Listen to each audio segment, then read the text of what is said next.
మాకు mind blank అయిపోయింది. ఏం చేయాలో ఏం అర్థం కరెక్ట్‌గా జూన్ 5 రోజే మేమక్కడ ఉండడం ఏంటి? వ్రతం చేయించుకోవాలన్న ఆలోచన ఎందుకు రావడం?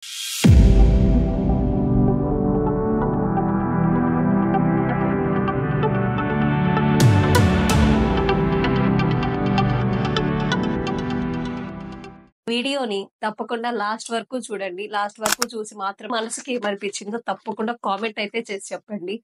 శ్రీ విష్ణు రూపాయ నమ శివాయ. మా లైఫ్ లో జరిగిన ఒక సిచ్యువేషన్ నేను ఈ రోజు మీతో షేర్ చేసుకోబోతున్నాను. గాడ్స్ ప్లానా లేదా కోఇన్సిడెన్షియల్ గా జరిగిందా మీరే కామెంట్ చేసి అయితే చెప్పండి. సో అసలు ఏం జరిగిందంటే మేము పాపికొండలకు వెళ్దామని అయితే ప్లాన్ చేసుకున్నాం. యూట్యూబ్ లో చాలా వీడియోస్ అయితే చూసి ఒక ట్రావెల్ ఏజెన్సీ అయితే పట్టుకొని వాడికైతే పేమెంట్ కూడా చేసేసాం.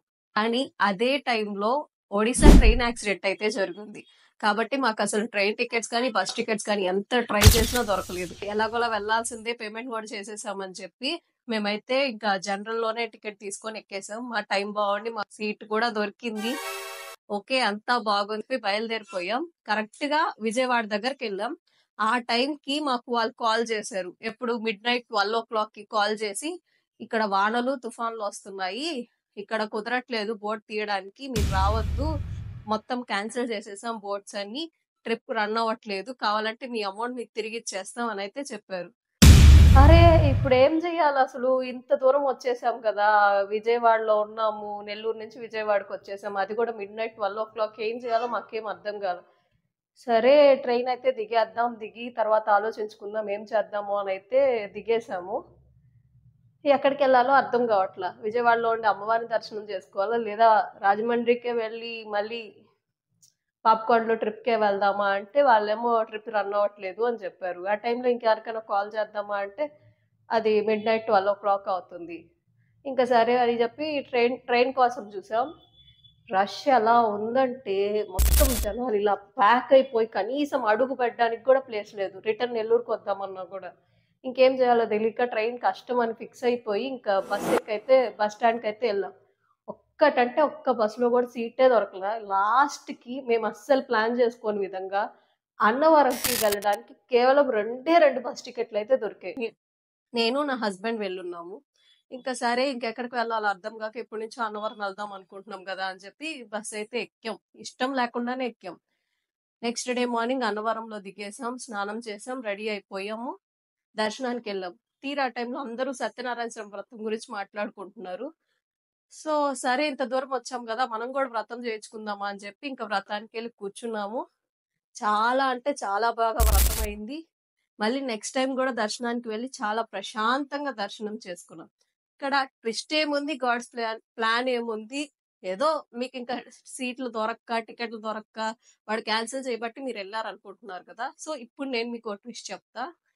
ఆ రోజు మా యానివర్సరీ, జూన్ 5 మా యానివర్సరీ. ఆ రోజు మా ప్లాన్ వచ్చి పాపికొండలో ఉండాలని, కానీ మేము అన్నవరంలో ఉన్నాం. ఇదే కాదు ట్విస్ట్, ఇంకో ట్విస్ట్ ఉంది, కొంచెం సేపు ఆగి చెప్తా. సత్యనారాయణ స్వామి వ్రతం అయిపోయింది, అది కూడా మా యానివర్సరీ రోజు. సరే కదా అని చెప్పి బయటకు వచ్చి కూర్చోన్నాం. బయట చాలా ప్లేస్ ఉంటది టెంపుల్ ముందర. రూమ్ కూడా ఏం తీసుకోవాలి, ఎందుకంటే ప్లాన్ ఏం లేదు కదా, ఎక్కడికి వెళ్ళాలో క్లారిటీ లేదు. ఈవినింగ్ ఇంకా బయలుదేరి వెళ్ళిపోదాం అనుకున్నాం. బయటకు వచ్చి కూర్చొని సరే కదా ఒకసారి కాల్ చేద్దాం, ఇక్కడ నుంచి రాజమండ్రి దగ్గరే కదా, మళ్ళీ అయినా పాపికొండలకి వెళ్దాం అని చెప్పి కాల్ చేసాం. మళ్ళీ సేమ్ డైలాగు, రేపు కూడా లేదు బోటింగ్, ఇక్కడ ఇంకా వానలు తగ్గలేదు, మీ అమౌంట్ కావాలంటే మీకు ఇస్తామంటే మామూలుగా వాళ్ళు ఇవ్వరు. సరే ఇచ్చేస్తామని చెప్పారు. సరే ఇవ్వండి నన్ను, ఇచ్చేసారు కూడా. వెంటనే టక్కని కొట్టేశారు. అయిపోయింది, ఏం చేయాలో అర్థం కావట్లా. సరే అని చెప్పి ఎందుకో డౌట్ వచ్చి ఇంకొక బోటింగ్ వాళ్ళకి కాల్ చేసాం. కాల్ చేస్తే వాళ్ళు ఏం చెప్పారు, మేము ఈ రోజు కూడా 10 బోట్లు పంపించాం, 100 మందిని దాకా పంపించాము, మీరు అలా మీకెవరు చెప్పారు అలాగా అని అడుగుతున్నారు. ఇది అసలైన ట్విస్ట్. మేము బుక్ చేసుకున్న వాళ్ళు తప్ప మిగతా ఎవరికి డౌట్ వచ్చి 2-3కి 4-5 కాల్ చేసాం. వేరే బోటింగ్ కంపెనీస్ వాళ్ళందరూ ఏం చెప్తున్నారు, మేము పంపించాం, ఈ రోజు 20 మందిని పంపించాం, 40 మందిని పంపించాం, మావి 10 బోట్లు వెళ్ళాయి అని చెప్తున్నారు. మాకు మైండ్ బ్లాంక్ అయిపోయింది. ఏం చేయాలో ఏం అర్థం కాల. అదేంటి వాడెందుకు అలా చెప్పాడు, మామూలు అమౌంట్ రిటర్న్ ఇవ్వరు, వాళ్ళంతా ఏమొచ్చింది అమౌంట్ రిటర్న్ ఇవ్వాల్సినంత, అసలు ఎందుకు చెప్పారు అలా? వాళ్ళొక్కరే అలా చెప్తున్నారు. వాడొక్కడు అలా చెప్పడం వల్ల అది కూడా మిడ్‌నైట్ 12:00కి కొంచెం సేపు ఆగి చెప్పున్నా మేము రాజమండ్రికెళ్ళిపోయి ఉంటాం. అది కూడా కాదు. కరెక్ట్ విజయవాడకొచ్చినప్పుడు చెప్పాడు. బస్సు గూడా మాకు జస్ట్ 2 సీట్లు దొరికినియి. అది కూడా కేవలం అన్నవరం బస్ మాత్రమే దొరికింది. వరంగల్‌కైనా ఎళ్దామా, లేదా విజయవాడలోనే ఉందామా, లేదా నెల్లూరుకొచ్చేద్దాం అనైతే అనుకున్నాం. బట్ కాదు. ఓన్లీ 2 టికెట్లు అన్నవరంకి మాత్రమే ఆ బస్ మాత్రమే దొరికింది. వెళ్ళాము. అన్‌ఎక్స్‌పెక్టెడ్‌గా దర్శనం చేసుకున్నాం. అన్‌ఎక్స్‌పెక్టెడ్‌గా వ్రతం చేయించుకున్నాం. ఎప్పటినుంచో అనుకుంటున్నా నేను మా పెళ్లైనప్పటి నుంచి. అప్పుడెప్పుడు కుదరల. అస్సలు ఎక్స్‌పెక్ట్ చేయకున్న విధంగా అన్నవరం వెళ్ళాం. దర్శనం అయింది. వ్రతం చేపించుకున్నాం. ఎంత జరిగిందంటే అంత జరిగింది. అస్సలు ఎక్స్‌పెక్ట్ చేయలేదు. డ్రెస్సులు గూడా ఒక్క జతే తీసుకెళ్ళాం.